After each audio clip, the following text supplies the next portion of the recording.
उत्तराखंड में फिलहाल कुछ ऐसे हालात चल रहे हैं जहाँ पे वहाँ पे रहने वाले कुछ आम निवासी अपने घर पे और अपने आसपास की दुकानों पे कुछ ऐसे पोस्टर लगा रहे हैं जहाँ पे साफ साफ लिखा हुआ है कि राक्षसों हमारी देवभूमि छोड़ जाओ वरना तुम्हारे साथ बहुत बुरा होगा। पर ऐसे ही कुछ दंगे कर रहे हैं, ऐसे कुछ प्रोटेस्ट वगैरह कर रहे हैं, दंगे तो नहीं कह रहे थे, कुछ ऐसे प्रोटेस्ट कर रहे हैं जहाँ पे वो सीधे सीधे बयान दे रहे हैं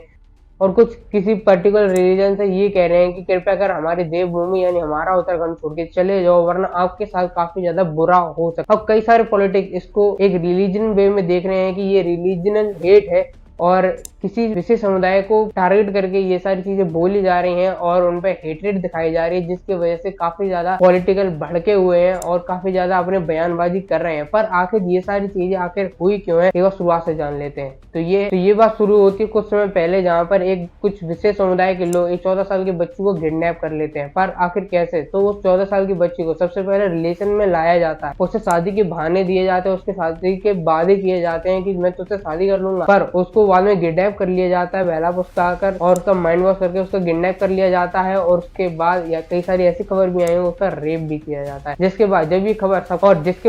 खबर सबके सामने आ गई तो वहाँ के लोग बहुत ज्यादा भड़क गए और इसके खिलाफ प्रोटेस्ट करना शुरू कर दिया उन लोगों ने। अब जैसा कि मैंने बताया कि किडनैप करने वाला किसी विशेष समुदाय से था, यानी वह मुस्लिम था और इस्लाम कम्युनिटी से बिलोंग करता था, जिसकी वजह से इसके खिलाफ काफी ज्यादा प्रोटेस्ट हुए क्योंकि इस चीज को उनकी कम्युनिटी के लोग काफी ज्यादा प्रोटेक्ट कर रहे थे और उसके खिलाफ कोई बयानबाजी नहीं दे रहे थे, जिसकी वजह से ये चीज एक क्रिमिनल एक्ट की जगह एक रीजनल एक्ट हो गया, जिसकी वजह से यहाँ पे यानी उत्तराखंड में रहने वाले लोग इस चीज पे काफी ज्यादा भड़क गए और वो ये कहने लगे कि कृपया अगर हमारा ये शहर छोड़ के चले। अब इस चीज को काफी ज्यादा लोग कश्मीर जैसा रिलेट करते हैं, जैसे कि कई टाइम पहले विशेष समुदाय के लोगों ने कश्मीरी पंडित को वहां से खदेड़ के भगा दिया था। पर ये वैसा नहीं है क्योंकि वहां पे कश्मीरी पंडितों के साथ बहुत ज्यादा गलत तरीके से व्यवहार किया जा रहा था। वहां पे आधार कार्ड देखकर लोगों के गर्दन काटे जा रहे थे। अगर वो सिख है, अगर जैन है, अगर वो हिंदू है तो उसकी गर्दन काटे जा रही थी। वहां पे ये कहा जा रहा था कि हमारे मंदिरों पे आके इनके मंदिरों पे आके मूत्र विसर्जन कर दो, मतलब, और उनकी मूर्तियां तोड़ी जा रही थी। वहां पे ऐसा नहीं चल रहा है हमारे उत्तराखंड में, ऐसा बिल्कुल भी नहीं चल रहा है। यहाँ पे उनसे ये कहा जा रहा है कि भाई आप हमारे साथ के नहीं है,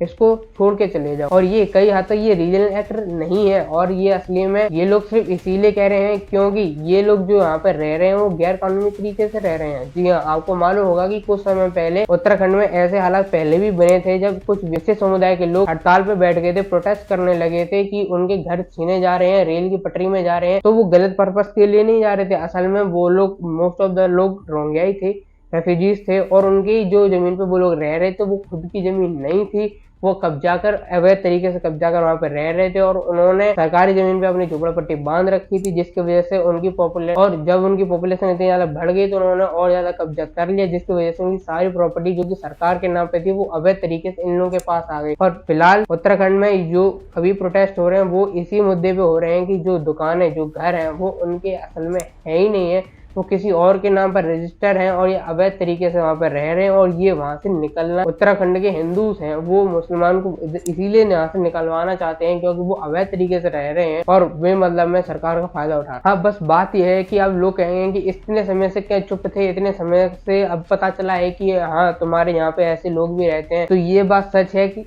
इतने समय से क्यों चुप थे। अब ये भी कह सकते हैं कि अब इन्हें पॉइंट मिल चुका है कि जब इनके साथ इतना ज्यादा दुर्व्यवहार हो रहा है, इतना गलत चीजें इनके साथ हो रही हैं, उनके बच्चे वगैरह, उनके घर वाले लोग जब सेफ नहीं है तब उन्हें पॉइंट मिल गया, तो उन्हें एक मौका मिल गया कि हाँ अब ये सही समय आ चुका है, अब इन्हें यहाँ से निकाल दो। और वैसे भी उत्तराखंड और हिमाचल जैसे जो स्टेट्स हैं वो हिंदू धर्म के लिए बहुत ज्यादा वैल्यूएबल है, बहुत ज्यादा मूल्यवान है, क्योंकि यहाँ पे जो है वो देवभूमि मानी जाती है, हमारे हिंदू धर्म में बहुत ज्यादा पूजी जाती है। हमारे हरिद्वार, केदारनाथ वगैरह सारे धाम इधर ही है, काफी ज्यादा मूल्यवान धाम है इधर। यहाँ पे कई सारे भगवानों की पूजा होती है, कई बड़े बड़े मंदिर है यहाँ पे, और वहीं पर अवैध तरीके से यहाँ पे मजारें बनाई जा रही है, मस्जिद बनाई जा रही है और सरकार इसके खिलाफ आवाज उठाती है, कुछ काम करती है तो ये लोग धरने देने पे बैठ जाते हैं। इसीलिए वो लोग चाह रहे हैं कि इनको जल्दी जल्दी यहाँ से निकाल दिया जाए। अगर आप खुद ही सोचेंगे, यहाँ पे जब किसी एक कम्युनिटी की आस्था जुड़ी है, इसको वहीं से रिलेट कर देते हैं, जैसे मान लीजिए सऊदी अरब में जैसे आपकी मक्का मदीना है, अगर उसके आसपास जाके कहीं हिंदू रहने लगे और अपने मंदिर बनाने लगे तो आपको भी कई हद तक बुरा लगेगा ना। अब आप